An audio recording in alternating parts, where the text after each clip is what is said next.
Now we go into the more glamorous PhD. Okay. Right. Now, with PhD, you get a title. With a master's, you don't have a title. All right. So that's why I say it's glamorous. You wanted to be a doctor. Now you're a doctor. Yes, Datin. Dalam bahasa kita panggil doktor pesuratan. The other one is a medical doctor. Wow, you see now. So first, let's look at the real PhD. Let's look at that in terms of what's the process of going into a PhD? It's tough. It's very tough. Okay. Yes. What? Definitely, Datin. It is not easy. But I will not say it is tough. Okay, so the research process, the whole process of doing a PhD is similar to the process of doing masters by research. The process is the same. The process, applying and getting accepted. But I must tell you, the biggest difference is in PhD, it's a 3-year, minimum 3 years. Okay, so it's a 3-year process, a beautiful process. For me, it was a beautiful process. But what is it different from masters is in PhD, there is a philosophy because it's a doctorate of philosophy, right? So the philosophy element is important, and your contribution to the body of knowledge and the scientific world has to be outstanding compared to your masters. And you will generate a lot of publications. You will write a lot of journal articles. In the process, you will write chapters and give lots of talks and take part in conference. So what happens is, in this process of your PhD, you become a more independent person. You become a more confident person because you have been doing that. You see, you have been doing.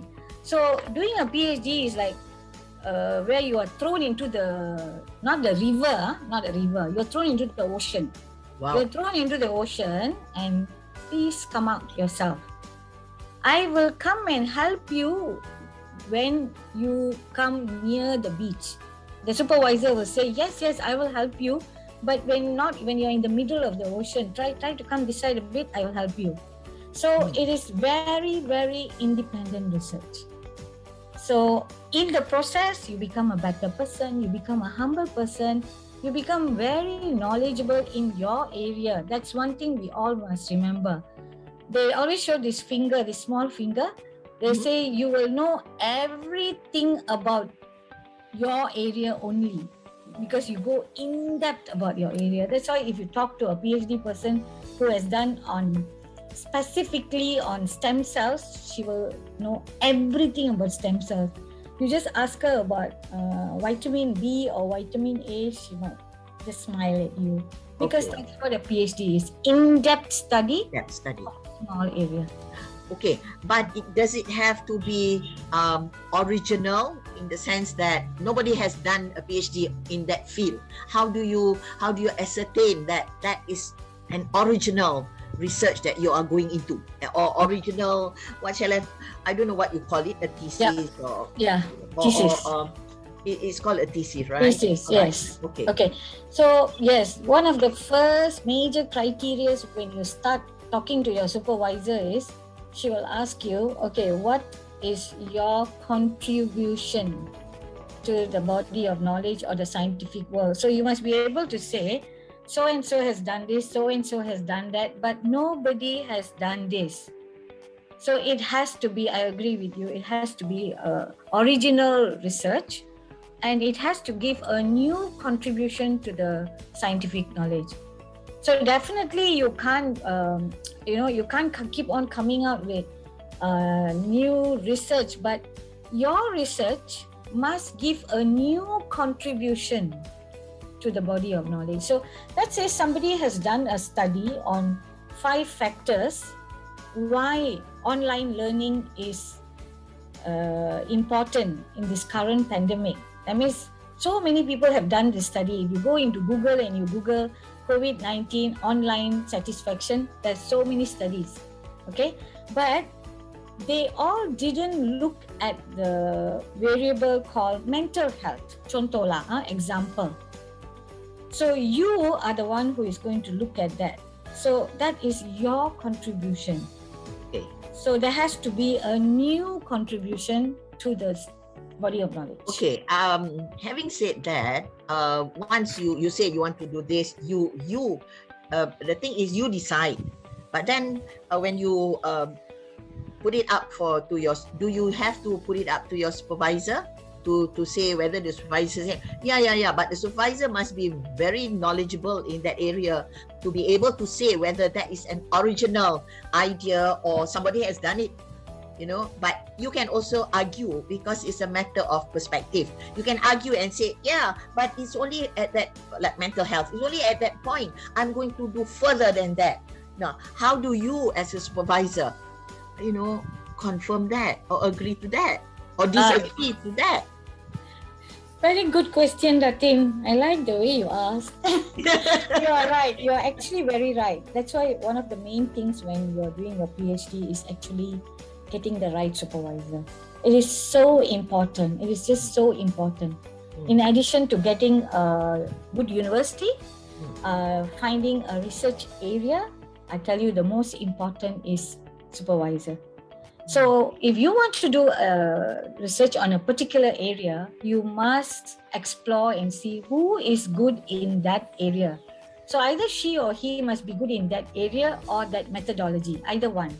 Okay, so that brings me to your next question. Let's say I come to you, okay, you're my supervisor, I come to you and say, I want to do this. The first thing you will ask me is actually why are you doing this study? If I can't answer that question, okay, this is what I do. If you can't answer that question, I'll tell you go back and come back tomorrow with an answer. We cannot proceed anymore. So you must be able to convince me that there is an issue in that area. And remember, I'm an expert in that area, okay? So then I will ask you, I read Lim, I read Ali, I read Gita, I read this, they all have done that same area. What's your difference? What's your contribution? If you can't answer, I will tell you, go and read, come back in 1 week's time. So this is the whole process of engagement with the supervisor. In other words, the PhD student chooses the supervisor. Yeah. And look at the supervisor's biodata, all the research that she has done and all that. So the choice is them searching for you, not the other way around, right? And as a supervisor, like in your case, the 17 PhDs that you are supervising now, 14 of which are international, what is their focus? And how do you ensure that you know what you're talking about? Sorry, I'm asking you a very simple. Okay, actually, Datin, you are correct. Sometimes it becomes challenging. So out of the 17 of them, 14 of them are doing on business issues, which are all relevant to what I am doing. Okay. And 3 of them are doing on labor issues, which is my forte. Okay, you are lucky. You are lucky. They are also lucky, but you are equally lucky. Yeah, it's true.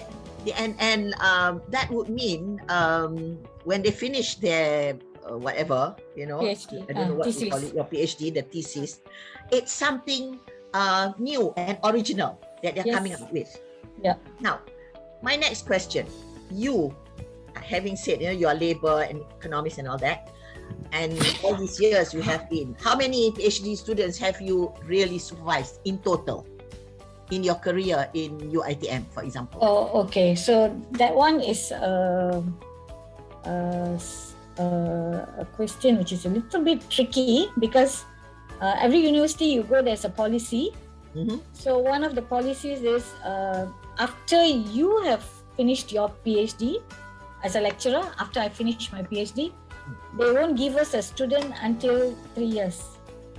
There's a policy. Okay. They want you to become matured in your area and then they give you a student. Okay. And secondly, before the university gives you a student, they will see whether it's your exact area. So Okay. even if the student says, I want so and so, they will give you. But if the university has so many students and they are looking for supervisors, they won't choose you unless you have met that criteria. Okay. So because of that, I had only 4 students Mhm. and 2 have completed. Their PhD. Yeah. But then out of the 17. So 17 is currently. Oh, I'm currently okay. supervising 17. This Okay. is outside the 17. In other words, the decision, if both of you agree, to have one another, but the final decision is the university. Yes, I would just like to tell listeners and potential students, whenever students come to me, I actually ask them 3 things in my first session. Number 1, I will check on their family and their commitment. So if they tell me they have got 2 little kids and a working husband, I further will probe them just to get an idea, because commitment is the name of the game. Okay, if they don't pass that commitment, I don't go to the second and third. So normally they pass the commitment, because when they come to me, they already have decided how they're going to answer my question.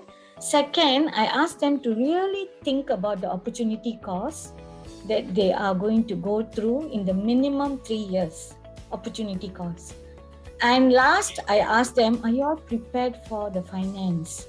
Do you all know how much is your fees? Can you please go and check it out? If 3 years, how many? More than 3 years, how many? Etc. etc. After all that, I tell them, please go back and come back next week. So when they come, they are such happy faces because they've got answer for all this. So the thing, what I would like to say is, commitment is the word. So as long as you don't have that commitment and you have not thought about that minimum 3 years, how you're going to help your family, and your family is going to help you both emotionally and financially, you should reconsider. You can do masters, yes, but for PhD, you need to have these 3 things. Think it out throughout the 3 years. That's why some people don't think it out, and then they get demotivated in the middle of the journey. Mm-hmm. So either they drop out, or they end up with a lot of things like what you mentioned. So when they tell me they are married and they are starting a family, I always ask them, I don't want to get personal with you, but have you discussed this with your husband or your wife? Are they agreeable to this 3-year journey of yours? Then they tell me all sorted. Then we start. Mm-hmm. So commitment and discussion with the spouse or the parents. Parents, not so much a challenge. Yes, it's the spouse. Spouse. Yes. And how young are the children, you see? Yes. Yes. Yeah. So And how long is the extension? I mean, 3 years is the minimum, but how Yeah. long can you go? okay. So actually, there is no maximum. Mm-hmm. But now, when all universities are going for ranking, Mm-hmm. okay, they have started becoming a bit strict. Mm-hmm. So if you don't finish your defense proposal within 2 years, they will start stressing you, and they will start asking you, are you still going to be with us?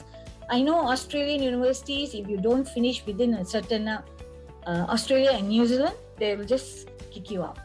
Wow. No In qualms. Malaysia? In Malaysia? Malaysia, so far, I have not heard for defense proposal and for PhD Viva, but I guess, and now with COVID, they are not so strict also. Okay. You touch on the word, the magic word of Viva. Can you tell us a little bit about that? Oh yeah, sure. Okay. Okay, so what is this thing called Viva? Okay, so in your PhD journey, there will be 2 times you will need to do this presentation, and that is called Viva Voce. So what is the first one? The first one is a defense proposal. You defend your research proposal in front of your supervisor and 2 or 3 examiners, and they are going to listen to your chapter 1, chapter 2, and chapter 3, which simply says, what is this research? Why am I doing? It's a 5WH question. It answers, why am I doing? who is it going to benefit, what is the impact, and how am I going to do this study. So that encompasses chapter 1, chapter 2, chapter 3. And you are being tested and examined by examiners, both local and outside your university, to see whether, yes, you know what you are talking. Because remember that thing you said that some people copy paste, right? Yeah. So anybody can do it, but if you come in front and you present yourself, and the examiners ask you questions and you are able to answer them, yes, you have cleared the first part, defense research proposal. After that, you go and start your study, and then within 1.5 years to 2 years, you're expected to complete it. And when you complete the whole thesis and submit it, again, you have to do a full presentation. That's called Viva. Okay, my last question. Yes, Dr. It had been a very interesting session, Now, you are in the world of knowledge, okay? Please give me some views on how important it is for Malaysia to have a knowledgeable society, or whatever you call it, in order to be a global player. Okay, that is a big question, but okay, I can just start off at the micro level. Knowledge. So I think the important thing here we have to notice is that we are supposed to be a knowledge hub. We started off with that blueprint. Yeah, so sad. We started off with that blueprint, and I think at one point we were doing very well. Yes. Yeah, but we don't want to say what happened along the way. But I somehow feel that for postgraduate, we are still doing very well. When if I look at many countries which are falling flat during this COVID time, in attracting students, Malaysia is still able to attract students for postgraduate from certain countries because of the cost, because of the low cost. So if you ask me what else needs to be done, yes, we were trying to do some studies on that, and we have to really go one step more on technical and make it more IT. Not to say we have the capability, but we are not spreading it out well. So there are a lot of things we are doing scientifically. If you notice, we are doing a lot, but we are still not being in the right place at the right time. So there must be something which we need to find out why. So we are not being visible enough. Yes, others. Right. That's right. Our visibility is slacking somewhere. Yes. I So agree. we do this, we do that. There's so many examples I can give you, like kunyit, for example. Yes. The moringa leaves. I tell you the amount of research which has been done. Ginger, ginger, pegaga. We have done so much of herbs. these herbs, and we have done so much even in AI also. Yes. But the R&D part, I think the R&D part could be, I don't have data to say, so I cannot say. Being a researcher, we always have to fall back on data. R&D part is one part which we have to spend more. Definitely the investment on capital, human capital. Yeah. Human capital, that thing. Actually, human capital and R&D investment has shown that we are slacking. Yes, maybe it's time now that we, instead of spending hours and hours on WhatsApp, on TikTok, on all these platform, media social media platforms, I think it's time now that Malaysians, especially the younger generation, who have actually all the they are actually IT savvy, so they can actually I dream of a day when I see young people talk, with facts and figures in Parliament, especially. Yes. Or the young parliamentarian must speak well and must do research before they open their mouth. And I don't want people talking, kissing off train, things like that, which is very emotional and make everybody laugh or make everybody curse, and then become so popular on social media and things like that. Popular in a wrong way. So I really, really hope one day that we will really achieve what Vision 2020 wanted us to be, a global player, right? Like what you said.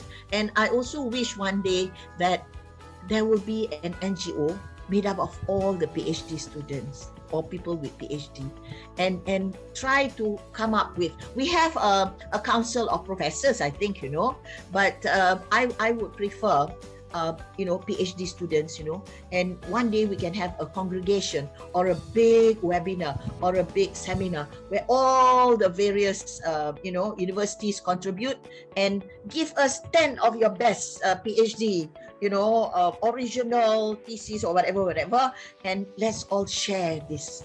I dream of that, I dream of that Malaysia, because I'm very, very sad at what is happening now.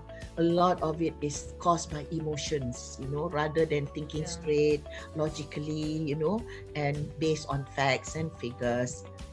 What have you got to say? In conclusion, please give some, inspiration to the younger generation.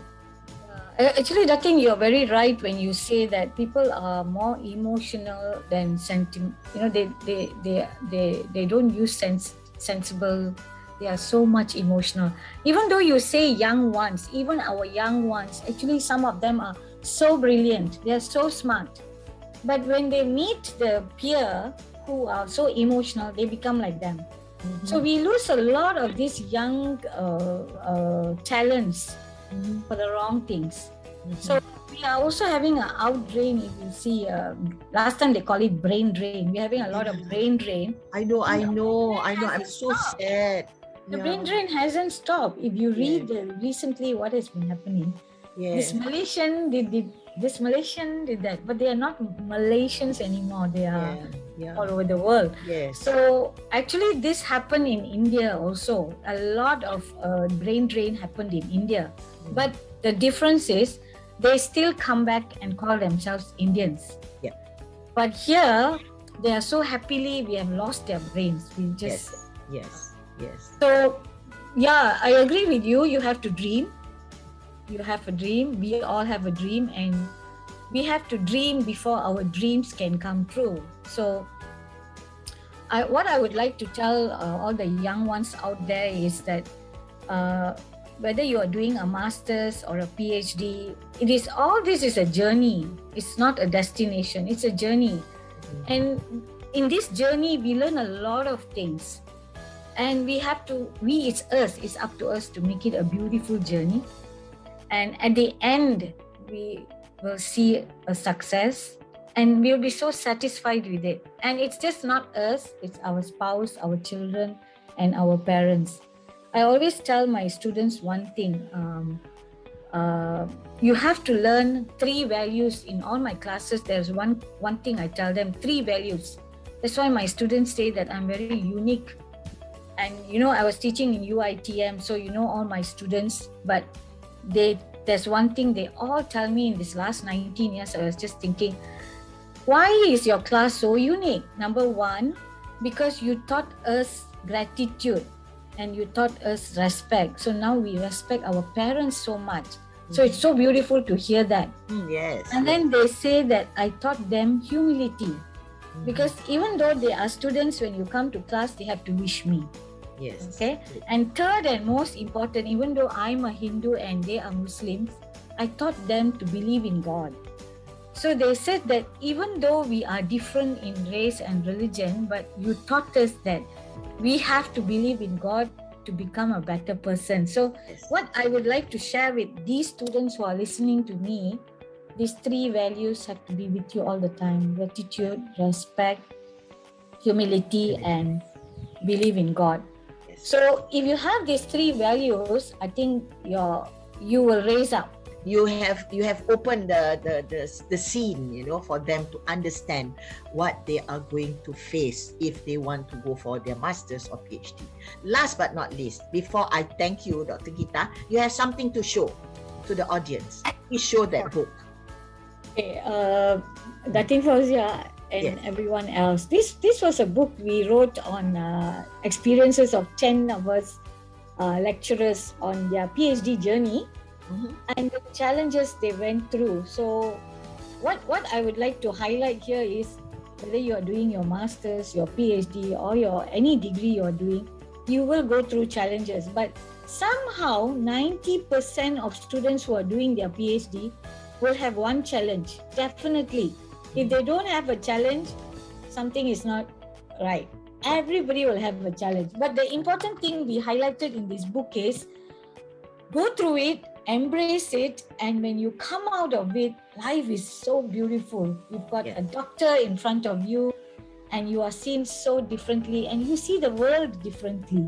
Yes. So it's glorious. So Okay. go for it, do it, and Yes. my blessings for all of you. Yes. Yes. Not only for your parents, but for Malaysia.